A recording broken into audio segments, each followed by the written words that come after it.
Storm outside, and I was a kid, when I was younger, like, a broken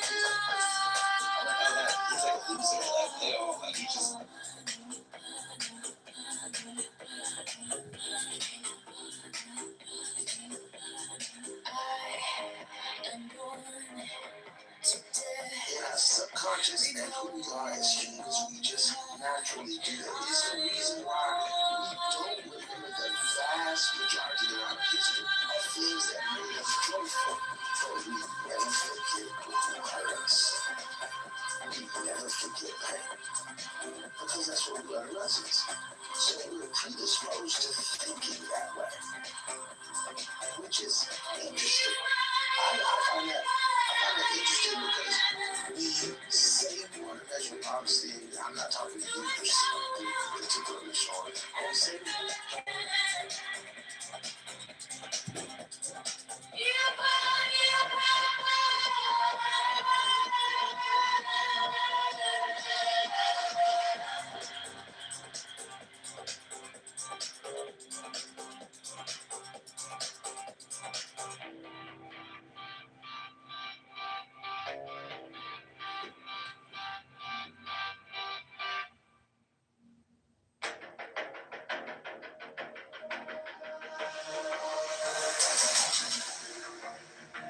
under neon skies where the starlight comes.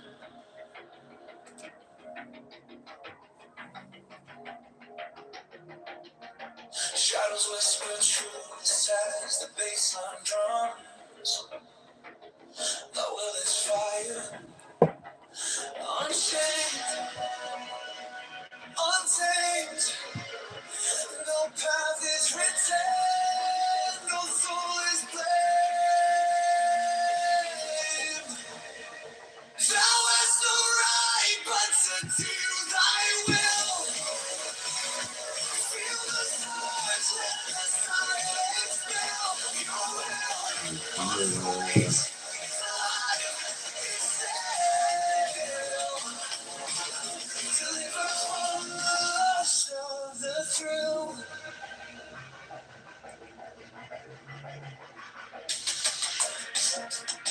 Echo shattered glass where the circuits glow.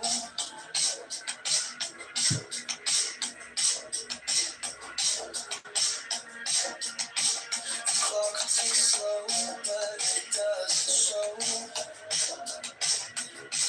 No purpose, no tether, just a beat in sync. Every way perfect, on the edge, on the brink. No chains, no bars, just a void to fill. Every pulse, every spark is a perfect will. Thou hast no right but to do thy will. Feel the surge, let the silence fill your will. Unafraid, to life, be still. Deliver from the lust of the thrill. In the endless dark where the echoes play, no other shall say nay, no other shall stay.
One may have ecstasies. Why did you go down? Hello? I'm not just sitting around, sir. I'm about to read a book. Many people don't know what a book is anymore. Welcome, Rubenchik. Rubenchik. I'm about to read a Kabbalistic book. One may have ecstasies and stigmata like St. Francis of Assisi, and fall afterwards into abysses of debauch and impiety. Passionate natures are highly charged magnets. They attract or repel with violence. It is possible to magnetize in two ways. First, in acting by will upon the plastic medium of another person, whose will and whose acts are, in consequence, subordinated to that action. Secondly, in acting through the will of another, either by intimidation or by persuasion, so that the influence will modifies at our pleasure the plastic medium and the acts of that person. One magnetizes by radiation, by contact, by look, or by word. The vibrations of the voice modify the movement of the astral light and are a powerful vehicle of magnetism. The warm breath magnetizes positively and the cold breath negatively. A warm and prolonged insufflation upon the spinal column at the base of the cerebellum may occasion erotic phenomena.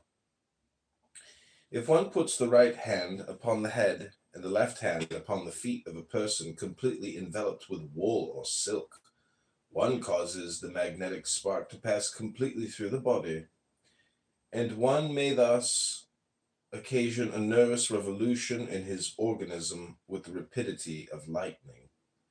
Magnetic passes only serve to direct the will of the magnetizer in confirming it by acts.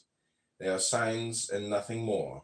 The act of the will is expressed and not operated by these signs. Powdered charcoal absorbs and retains the astral light. This explains the magic mirror of Dupotet. Figures traced in charcoal appear luminous to a magnetized person and take for him following the direction indicated by the will of the magnetizer, the most gracious or most terrifying forms. The astral light, or rather the vital light of the plastic medium absorbed by the charcoal, becomes wholly negative. For this reason, animals which are tormented by electricity, as for example cats, love to roll themselves upon coal. One day, medicine will make use of this property, and nervous persons will find great relief from it. Chapter 2, Life and Death, Sleep and Waking. Sleep is an incomplete death. Death is a complete sleep. Nature subjects us to sleep in order to accustom us to the idea of death, and warns us by dreams of the persistence of another life. The astral light into which sleep plunges us is like an ocean in which innumerable images are afloat, flotsam of wrecked existences, mirages, and reflections of those which pass, presentiments of those which are about to be.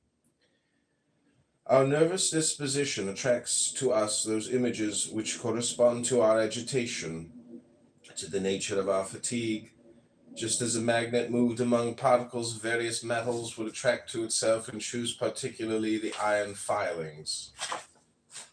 All right, I'm going to take a reading break there.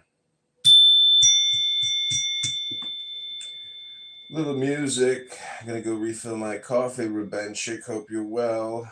Ribono Shalom. There are followers of the Rebbe who say Ribono Shalom is extremely useful. The song is called Crown of Quiet Minds.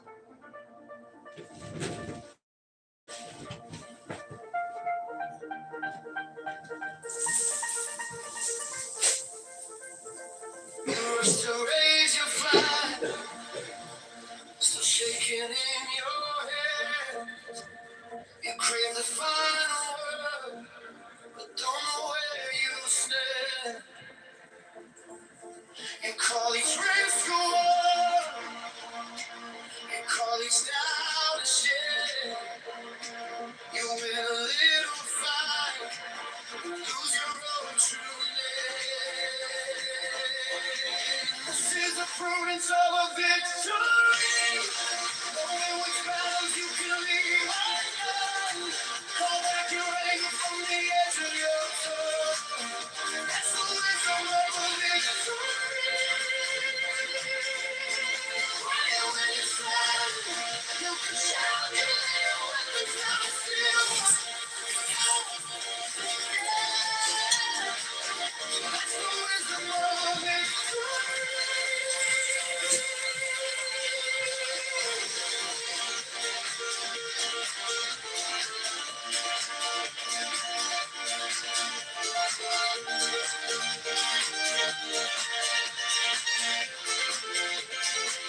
Stare at every bruise. There's proof that you were right. But pride's a heavy shield. It steals a softer life. What if the braver move is letting someone in to see your trembling hand? Still call that a win. This is the prudence of a victory. Knowing which battles you can leave undone. Call back your anger from the edge of your phone. That's the wisdom of a victory. Quiet when you feel them. You can shout your little weapons gonna still walk out. That's the wisdom of a victory. Not every hill deserves your blood. Not every storm deserves your light. You find your strength. You're standing free from every flaw and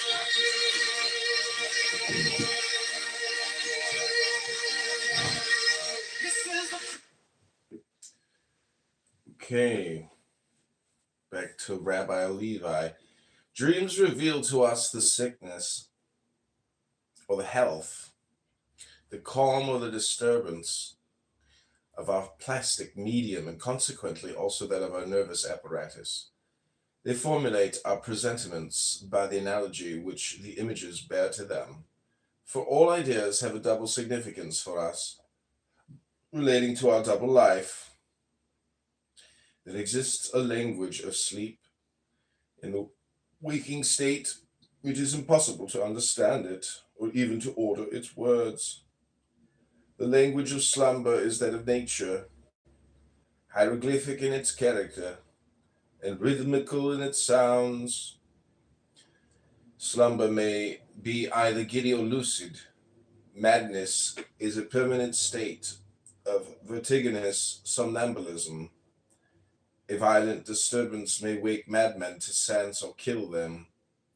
Hallucinations, when they obtain the adhesion of the intelligence, are transitory attacks of madness. Every mental fatigue provokes slumber, but if the fatigue is accompanied by nervous irritation, the slumber may be incomplete and take on the character of somnambulism. One sometimes goes to sleep without knowing it in the midst of real life, and then instead of thinking one dreams. How is it that we remember things which have never happened to us?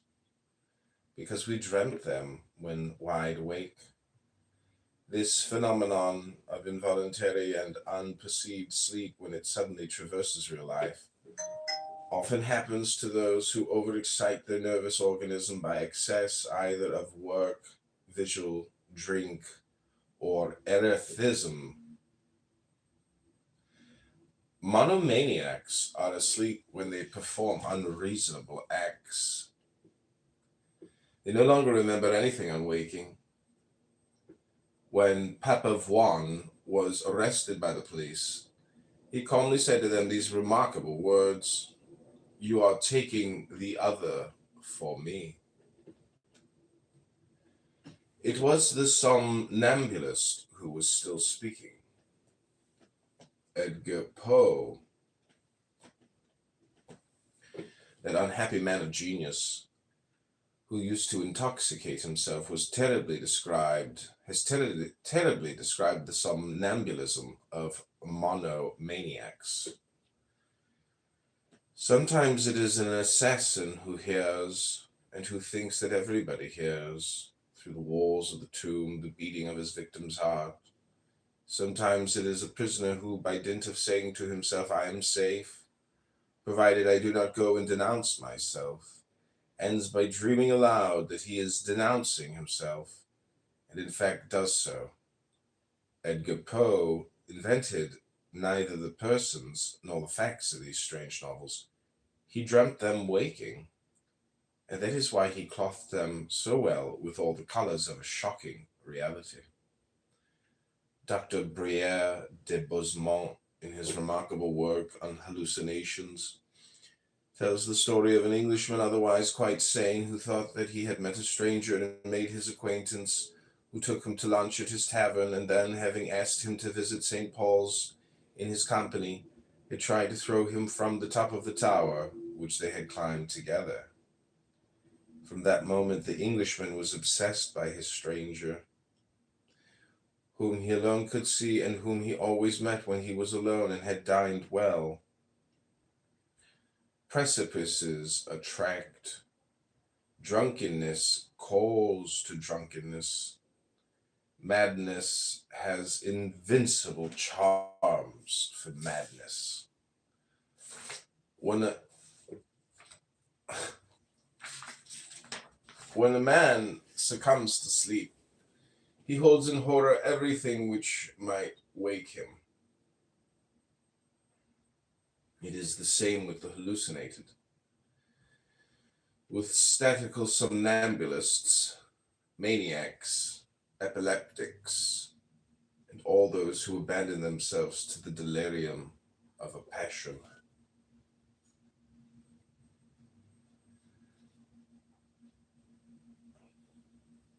They have heard the fatal music. They have entered into the dance of death, and they feel themselves dragged away into the whirl of vertigo. You speak to them. They no more hear you. You warn them, they no longer understand you, but your voice annoys them. They are asleep with the sleep of death. Death is a current which carries you away, a whirlpool which drowns you, which draws you, but from the bottom of which the least movement may make you climb again, the force of repulsion being equal to that of attraction. At the very moment of expiring, one often attaches oneself again violently to life. Often also, by the same law of equilibrium, one passes from sleep to death through complacence for sleep.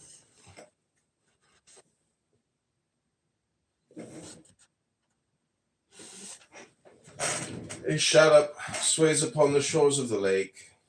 The child enters the water, which, shining with 1,000 reflections, dances around him and calls him. The chain which retains the boat stretches and seems to wish to break itself.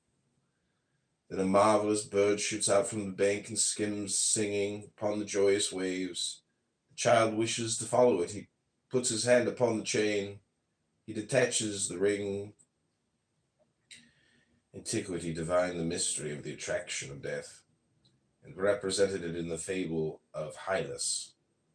Weary with a long voyage, Hylas has arrived in a flowered enameled isle, He approaches a fountain to draw near. A gracious mirage smiles at him. He sees a nymph stretch out her arms to him. His own lose nerve. He cannot draw back the heavy jar.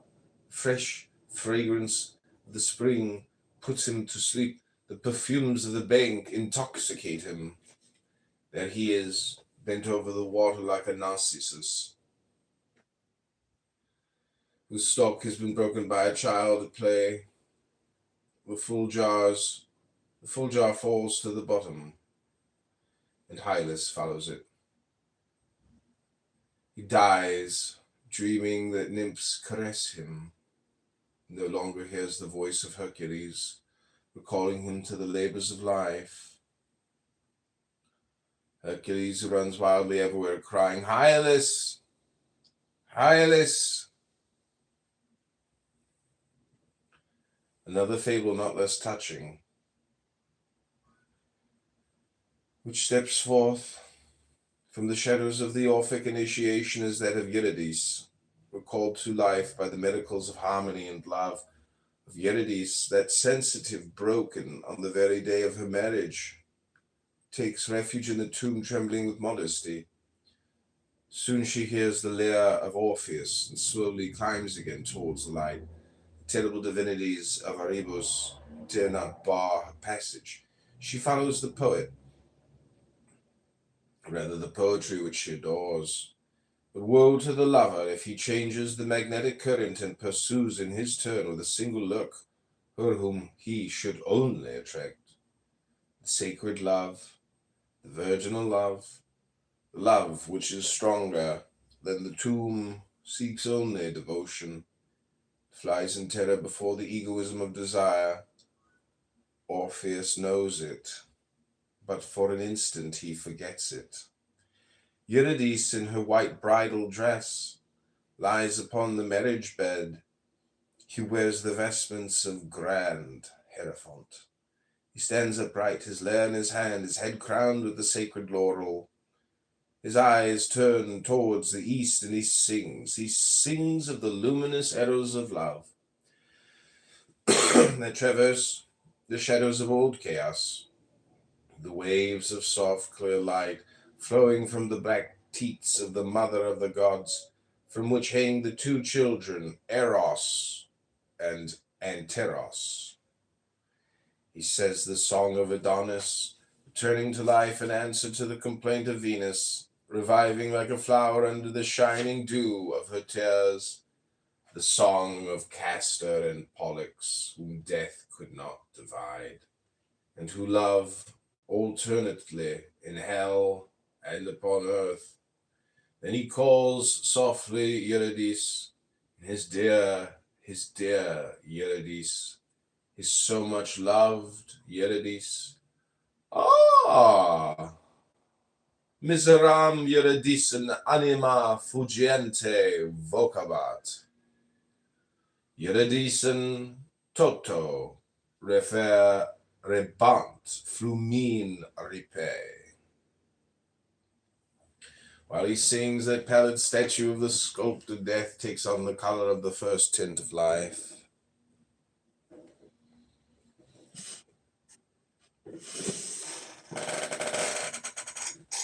Its white lips begin to redden like the dawn. Orpheus sees her, he trembles, he stammers.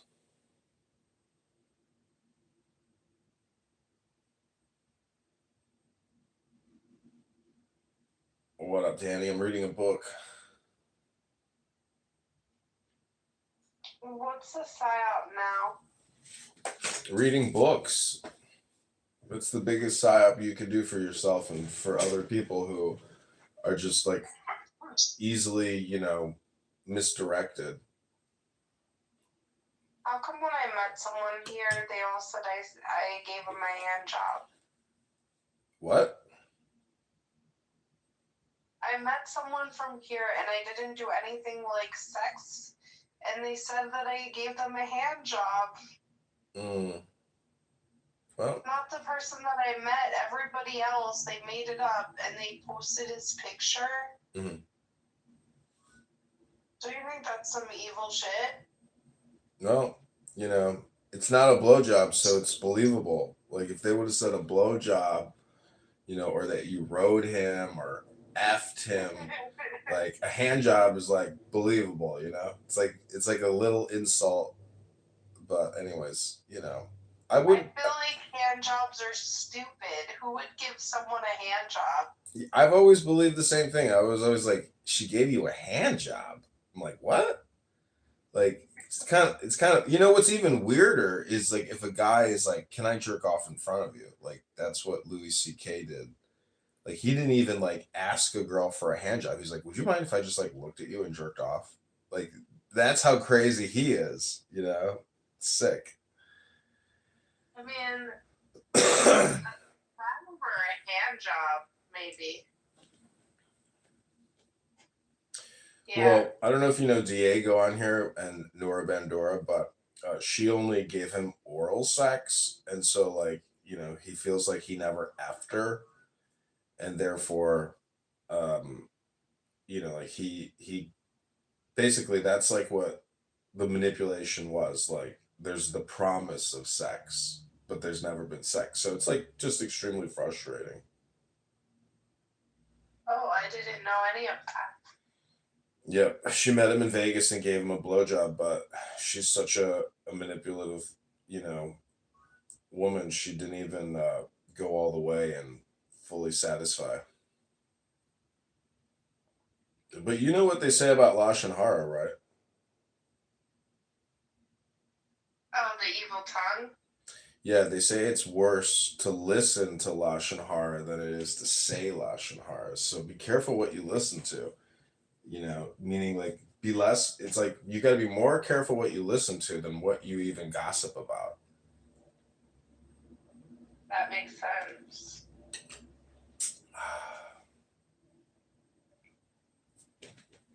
Even if you're the I one. think Plot probably knows a lot about this stuff.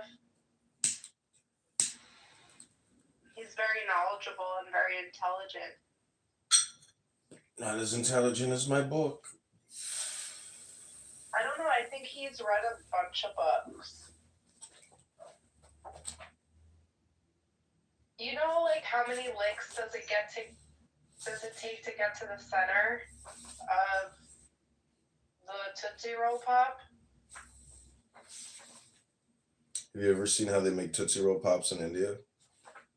No. I don't think I want to. So disgusting. No, I've seen how they make candy in India. It's so disgusting. Wait. Why?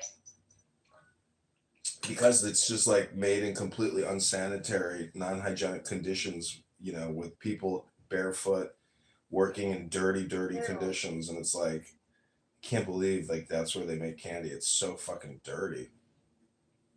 Ew.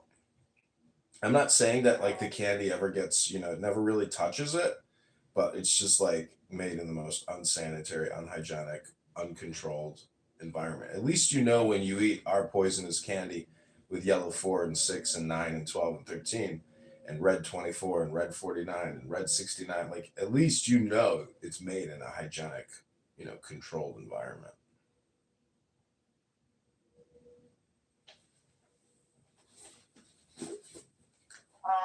Wait. So how many books does it take to be intelligent? Like, Just one. I guess what was the analogy? You know, how many licks, how many books? Instead, does it take to become a real genius? It just takes one book. I got it right in front of me. It's called the Tao Te Ching. It's a meditation book. And basically, because we're so conditioned with the word God or Jesus or Jew, like the Tao doesn't use any of those words, but it's just using an Asian word to replace the X variable, which is Tao, Tao. And in Kabbalah, you could say Ein Sof, you know, the limitless light is the same thing, or the crown. Like you have a crown. Do you know why Jews wear kippas? I thought about this last night. protect their crown? No, it is a crown. It's like the metaphor. But the thing is, because it's so I thought it had to do with like a shield, so you're not like direct with God or something. maybe I'm giving it more of like a medieval Kabbalistic interpretation of a crown, meaning like it would be ridiculous to walk around with a crown. So what do? You take a little piece of cloth, you make it into a small circle, and you put it on your skull cap, or your your your crown in the back of your head. Because like when you go bald, that's called the crown area of the scalp, and basically it would be ridiculous to wear a crown, so we just wear, you know, a placeholder. Because what is the function of a kippah? It's so stupid. It's not a hat. It doesn't like cover your head, And if you wear the full head covering, well, then you look more like a Muslim. So the Jews want to differentiate and not wear a full hat. They just want to wear a small crown as a metaphoric symbol saying, "Hey, I have a crown. I'm a child of, the king, or I'm part of the royal family, Elohim." Well, I was trying to like fix all my chakras, because I figured if I could like work on all of them, I'd be like a better person, Mm-hmm. and life would be easier. I was trying to get the full Kundalini effect. Mm-hmm. So I was trying to combine the chakras with the Sephirot or whatever. Mm-hmm. How do you call it? Sephiroth. I've got a chart of the chakras hanging on my wall. It's really smart. Every time I read it, I'm like, wow, the Indians are like our brothers. They've fully understand and like even simplified it even more. So like if you want to study Judaism, you can study Buddhism or Hinduism. And then when you study Judaism, you're like, wow. You're like, wow, this is it's all the same. It's not the same stuff, but it's just like more of the same stuff. Rural Indian. Indians with the dot, not with the tomahawk. I felt like there were levels, and I felt like I had mastered everything except my crown. Oh, really? And so, like, when I tried to get there, I got knocked down. I was telling someone about that, and they said that this Kitover is the most divine. It is the layer of divinity. It is something that if you're not pure enough or not righteous enough, you can't reach it. Is that true? It's a pathway. So if you want to get to the crown, you got to go through the kak, which is the kakma, the wisdom. So wisdom is the secret. If you want to activate your crown chakra, you have to use wisdom to do it. And you could say breathing is wisdom, the ruach. So if you take I don't know how to breathe. Take the deepest breath of the day, really the deepest.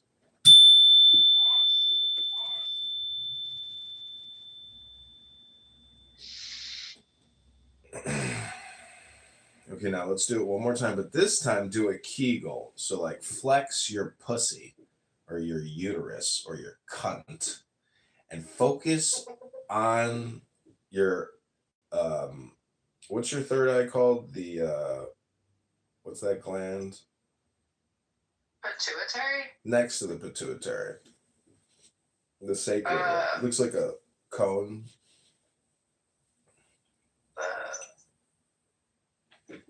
Where does the adrenochrome come from? Pineal gland. Yeah, the pineal gland. So let's focus on our, because it's kind of crazy to think about, but like you actually are a pineal gland, meaning that like you can't like move it or use it, but you can think about it. And if you're thinking about the pineal gland, well, that's your pineal gland thinking about itself. And it's just weird to think about that. You can like isolate parts of your brain by talking about them, discussing them, by giving them a label. Because obviously the pineal gland, there's no such thing as pineal, it's just like one system of the brain. They used to do lobotomies and they still do electric shock therapy treatment. And my point is, it's like, okay, wait a second. You're going to destroy somebody's brain with electric shock therapy because they're unruly? How about, we figure out a way to educate the person and give them intelligence so they have more command of how their brain, is functioning in situations. So some people will say that, it's pointless because they will never read it.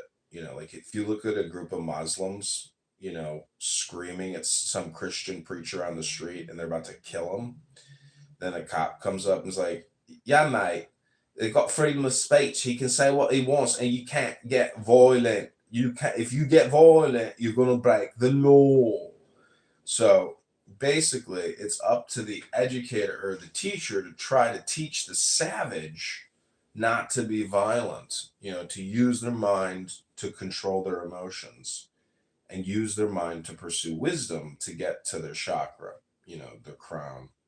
So they too can join the Brotherhood of Peace instead of the Muslim Brotherhood of Violence. Ribbon Shalom. Does that make sense, Danny? Does that help answer your question? Yes. Ribbon Shalom.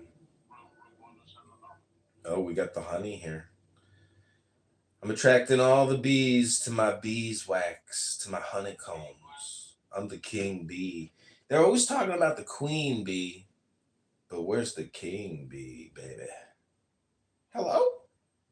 Why is there no king bee, Dennis? Does the queen bee kill the king bee? Ah, we are the king bee. Be king, as they say, or be master. Where is our bee master, our begonia? Where is our beautiful begonia bee master? Okay, we're going to read a little Tao Te Ching.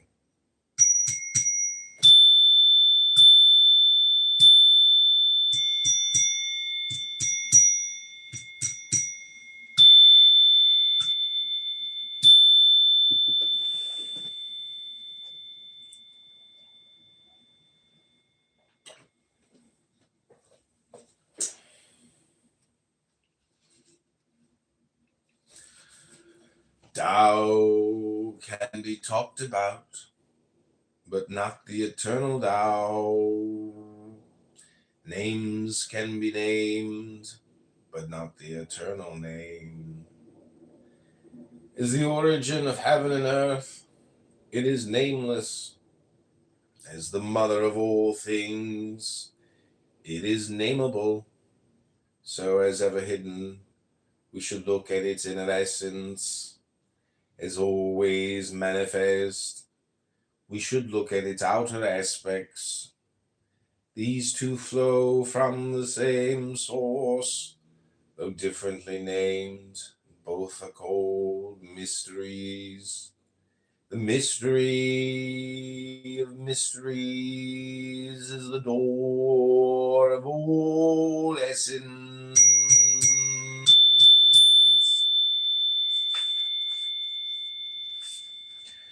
When all the world recognizes beauty as beauty, this in itself is ugliness.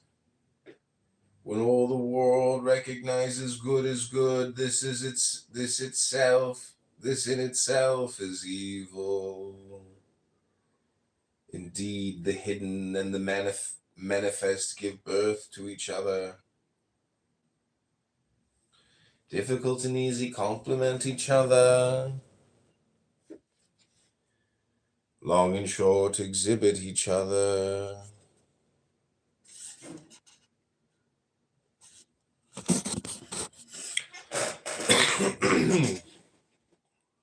High and low set measure to each other. Voice and sound harmonize each other. Back and front follow each other.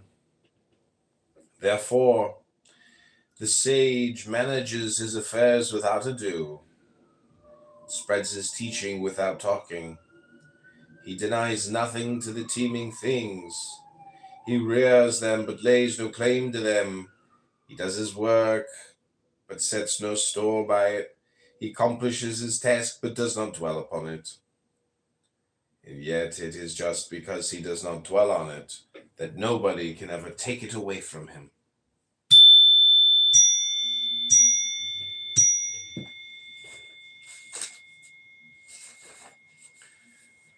By not exalting the talented, you will cause the people to cease from rivalry and contention. By not prizing goods hard to get, you will cause the people to cease from robbing and stealing. By not displaying what is desirable, you will cause the people's hearts to remain undisturbed. Therefore, the sage's way of governing begins by emptying the heart of desires, filling the belly with food, weakening the ambitions, toughening the bones. In this way, he will cause the people to remain without knowledge and without desire and prevent the knowing ones from any ado.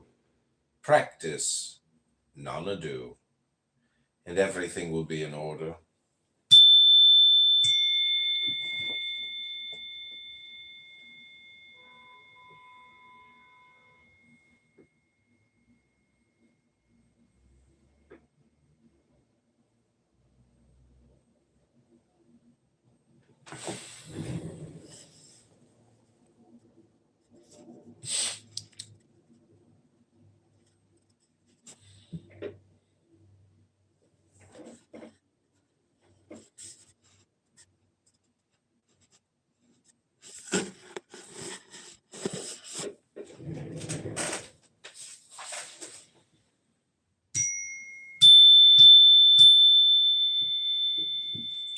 The Tao is like an empty bowl, which in being used can never be filled up.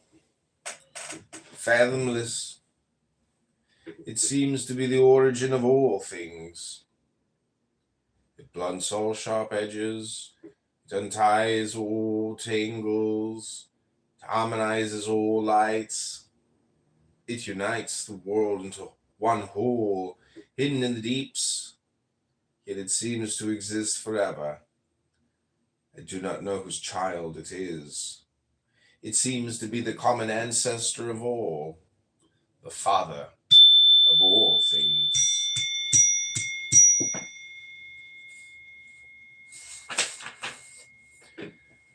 Heaven and earth is not sentimental. It treats all things as straw dogs.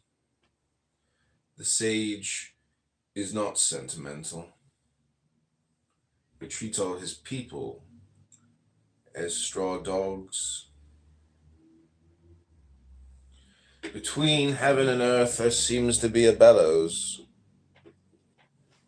It is empty and yet it is inexhaustible.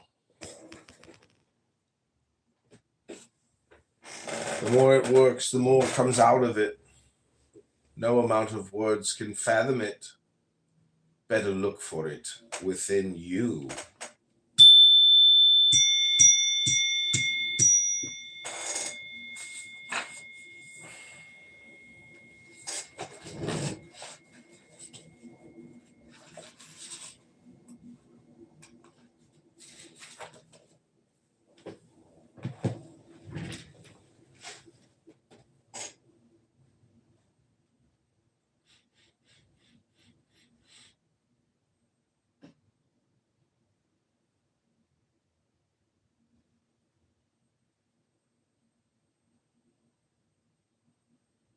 What up, Nick? No, Nick, I'm not going to do any impersonations of Cindy Stumpo screaming at her Mexican contractors and how Trump has fucked it all up for her.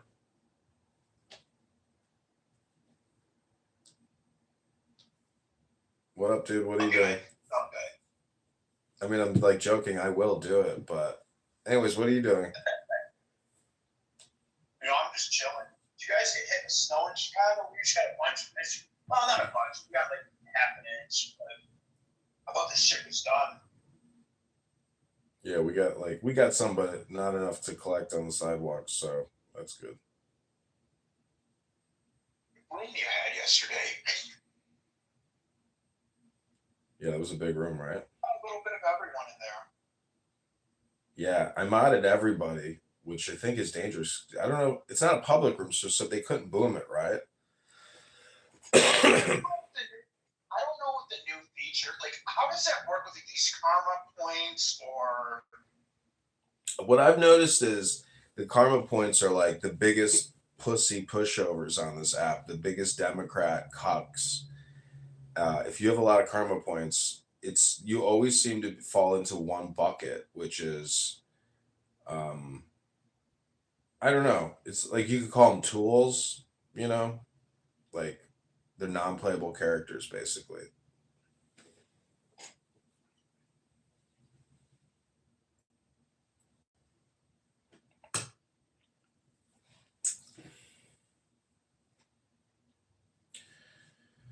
So I've been reading a book here, and I just created some music based off of what I read. This is one of the songs. It's called "Tao Within."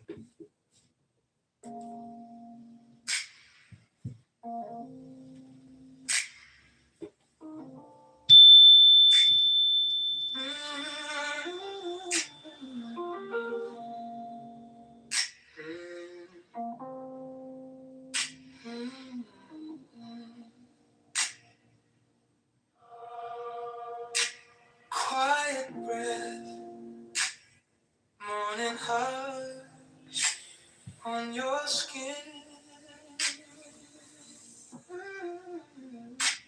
All you are, always was deep within.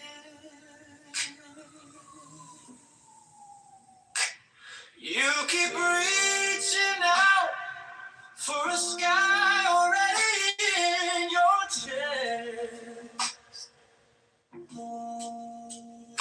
Every cloud, every shout, just a wave that forgets the rest. Tao, the great power of the universe within you. Every step you take, it's walking back into the truth.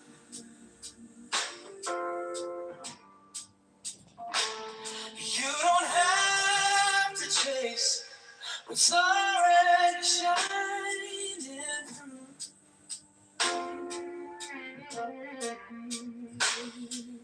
Tell the great power of the universe within you. Old fear, like a cold you outgrew. Let it fall. Feel the space holding you.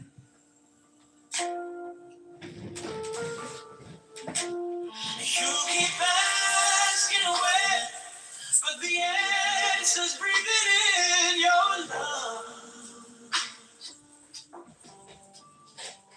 Feel the rise, feel the stand to the source where every song is sung. Time, the great power of the universe within you. Every step you take, it's walking back into the truth.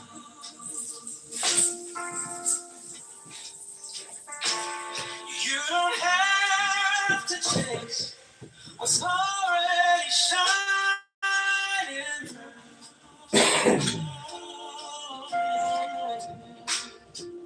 Tao, the great power of the universe within you, within you.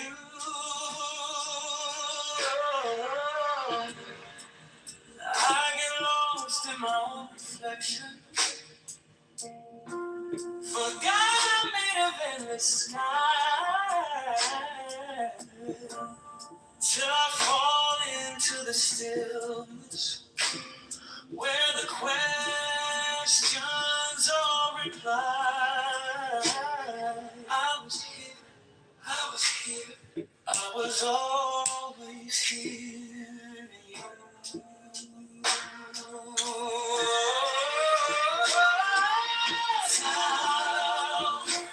The great power of the universe within you. Every breath you breathe is proof that love is moving through. A lot of this is the root, the intent. You don't have to try to be what you already are.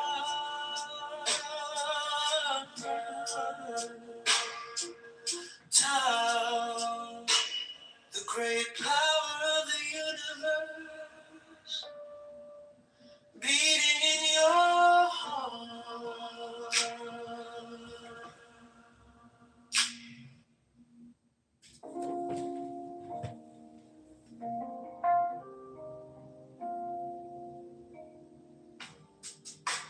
Quiet breath, morning hush on your skin.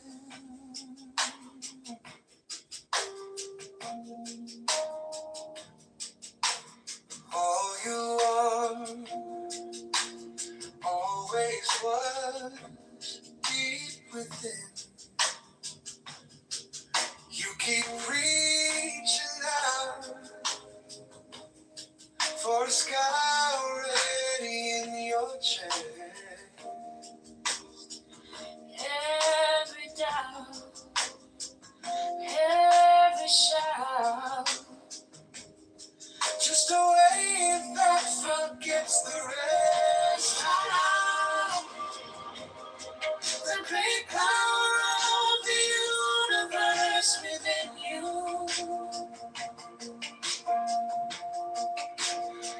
Every step you take, it's walking back into the truth. You don't have to chase what's already shining through town. The great power of the universe within you.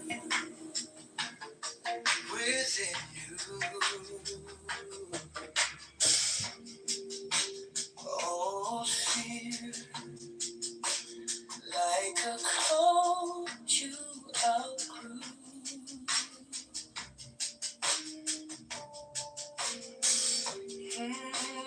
Let it fall.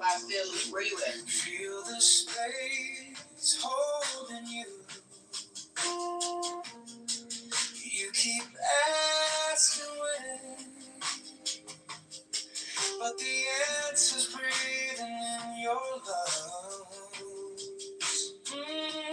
Feel the rise, feel the send to the source where every song is sung down. The great power of the universe within you.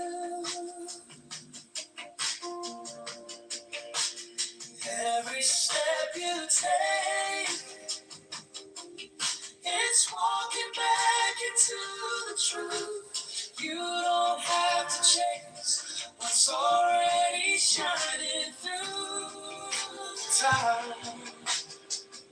The great power of the universe within you.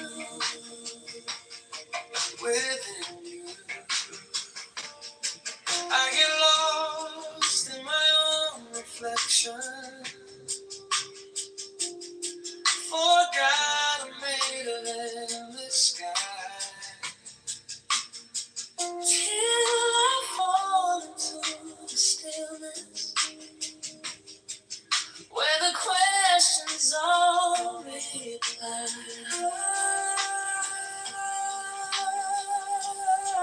I was here,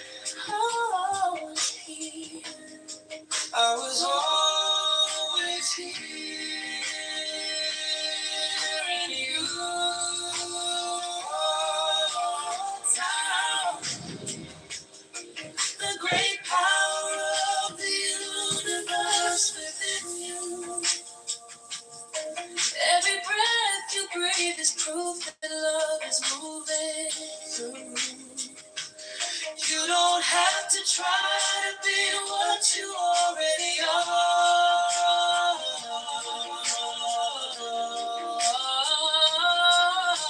Down, the great power of the universe, give your heart.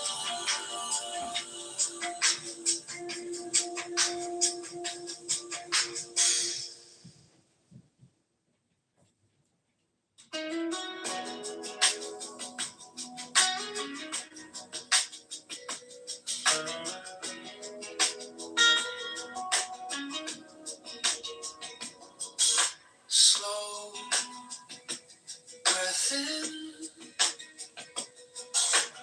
world feels loud, then thin. You chase crowns made of dust, but your chest holds gold. You forgot the great town power is within you. Quiet river runs straight through. You don't have to reach so far. You already are. The great town power is within you.